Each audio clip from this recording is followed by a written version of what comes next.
বিশ্বজুড়ে নারীদের জন্য তার নিজের ঘরই সবচেয়ে বিপজ্জনক আশ্রয়। এবার যেন এমন তথ্যই প্রকাশ করল জাতিসংঘের এক প্রতিবেদন। জাতিসংঘের সর্বশেষ প্রতিবেদনে উঠে এসেছে আতঙ্কের এক চিত্র, যেখানে বলা হয়েছে গত বছর পৃথিবীর কোথাও না কোথাও প্রতি 10 মিনিটে একজন নারী নিহত হয়েছে তার ঘনিষ্ঠজনের হাতে।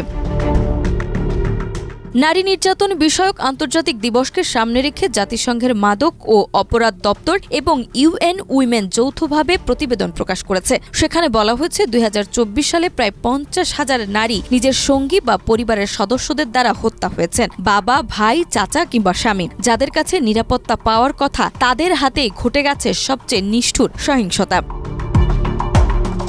বিশ্বজুড়ে নারী নিহত হওয়ার মোট ঘটনার 60% ঘটেছে ঘনিষ্ঠ সম্পর্কের ভেতরে। পুরুষদের ক্ষেত্রে এই হার মাত্র 11%। 117টি দেশের তথ্য বিশ্লেষণ করে দেখা যায় প্রতিদিন গড়ে 137 জন নারী আর প্রতি 10 মিনিটে একজন নারী খুন হন নিজের মানুষের কাছে। সংখ্যাটি আগের তুলনায় সামান্য কম হলেও জাতিসংঘ সতর্ক করেছে এই হ্রাস প্রকৃত পরিবর্তনের নির্দেশনা নয়। বিভিন্ন দেশের তথ্য সংগ্রহের ফারাকে এই সামান্য ব্যবধান তৈরি হয়েছে।